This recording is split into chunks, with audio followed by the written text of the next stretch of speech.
প্রিয় মৎস্য খামারি বন্ধুরা, আসসালামু আলাইকুম। বরাবরের মতো নতুন একটা ভিডিওতে আপনাদেরকে জানাচ্ছি স্বাগতম। আশা করি আপনারা অনেক ভালো আছেন। প্রিয় খামারি বন্ধুরা, আমরা আজকে ভেটকি বা কোরাল মাছের পোনা ডেলিভারি দিচ্ছি।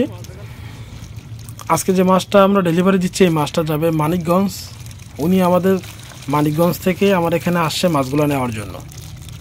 ওনাদের মাছের সাইজ দেওয়ার কথা ছিল 6 ইঞ্চি 5 ইঞ্চি। তো ওনাদের মাছগুলো আমরা মোড়া মাছ খাওয়ানো অভ্যাস করে তারপর দিছি। তো যে হাঁপাটার ভিতরে মাছটা আপনারা দেখতেছেন, এই হাঁপাটার ভিতরে মাছটা যাবানো ছিল টোটাল 18 দিন। এই যে দেখেন মাছগুলা 18 দিন মাছগুলোকে আমরা মোড়া মাছ খাওয়াইছি। খাওয়ানোর পরে মাছ কিছু মাছ দেখেন এখানে 7 ইঞ্চি, কিছু মাছ 8 ইঞ্চি এরকম হয়ে গেছে, আর কিছু মাছ 6 ইঞ্চি আছে এর ভিতরে। তো ওনাদের মাছ দেওয়ার কথা ছিল 5 থেকে 6 ইঞ্চি। আমরা ওনাদেরকে মাছ দিচ্ছি 5 ইঞ্চি, 6 ইঞ্চি, 7 ইঞ্চি। কারণ হচ্ছে আমাদের এই হাঁপার ভিতরে যে 15 থেকে 16 দিন আমাদের হাঁপার ভিতরে ছিল, এই 16 দিনের ভিতরে কিছু মাছ যে মোড়া মাছগুলো প্রথম অভ্যাস হয়ে গেছে, যে মাছগুলো ওই মাছগুলো কিন্তু এই 15 দিনের ভিতরে বড় হয়ে গেছে। তো প্রিয় খামারি বন্ধুরা, এরকমভাবে আমরা মোড়া মাছ খাওয়ানো অভ্যাস করে আমরা ডেলিভারি দিই। তো আজকে যে পোনাগুলো ডেলিভারি দিচ্ছি, এই পোনাগুলো যাবে হচ্ছে মানিকগঞ্জ। টোটাল হচ্ছে এখানে পোনা আছে 1500 পিস। ওনাদেরকে আমরা মাছ দিব হচ্ছে 1000 পিস। প্রিয় খামারি বন্ধুরা, ওনাদের যে মাছগুলো দিচ্ছি, ওনারা কিন্তু এই মাছগুলো মোড়া মাছ খাওয়ায়ে কিন্তু চাষ করবে। ওনারা আমাদের এখান থেকে 15 দিন আগে বায়না করছিল মোড়া মাছ খাওয়া দিতে হবে ওনাদেরকে। তো আমরা সেইভাবেই অভ্যাস করছি।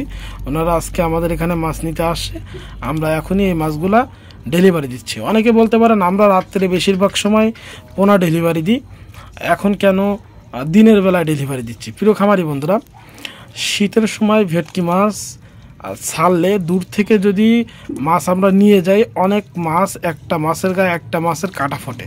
তো শীতের সময় যে একটা মাছ আর একটা মাছের গায়ে কাঁটা ফোটে, এই কাঁটার ফোটার যে দাগটা শীতের সময় কিন্তু ভালো হইতে চায় না। অনেক ক্ষেত্রে পুকুরে ছাড়ার পরে মাছ মারা যায়। এই জন্য আমরা দিনের বেলায় মাছটা ডেলিভারি দিচ্ছি। এই যে দেখেন, আমরা পাতিলে করে নিয়ে আমরা আমাদের নার্সারি পয়েন্ট থেকে ওই যে দেখেন রাস্তার উপরে গাড়ি, ওই গাড়িতে লোড করতেছি। তো যে কথা বলতেছিলাম, ক্ষত দাগটা শীতের সময় ভালো হইতে চায় না। আমরা দীর্ঘদিন ধরে এই ভেটকি মাছের পোনা ডেলিভারি দিচ্ছি এবং আমরা এই ভেটকি মাছ চাষের সাথে জড়িত সরাসরি। তো আমরা কিভাবে ডেলিভারি দিই এবং কিভাবে চাষ করি সম্পূর্ণ ভিডিও কিন্তু আপনাদের সামনে আমরা উপস্থাপনা করি। তো আমরা আমাদের অভিজ্ঞতা থেকে যেটা দেখলাম, শীতের সময় যারা পোনা ছাড়ে তাদের কিন্তু কিছু সংখ্যক পোনা পুকুরে ছাড়ার পরে মারা যায়। তো এইটা হচ্ছে কারণ, আমরা যে মাছগুলো ডেলিভারি দিই এই মাছগুলোর গায়ে ক্ষত হয়ে যায়। রাস্তা থেকে ক্ষত হয়ে গেলে পুকুরে ছাড়ার পরে আস্তে আস্তে মাছগুলোর ক্ষতটা বড় হয়ে যায়, বড় হয়ে মাছটা মারা যায়। এই জন্য আমরা দিনের বেলা ডেলিভারি দিচ্ছি, কারণ যেন মাছটা ঠান্ডা না লাগে, পানিটা একটু গরম থাকে, তাহলে কিন্তু ক্ষতটা তেমন একটা বড় হবে না। এই জন্য দিনের বেলায় ডেলিভারি দিচ্ছে আজকের এই মাছগুলো।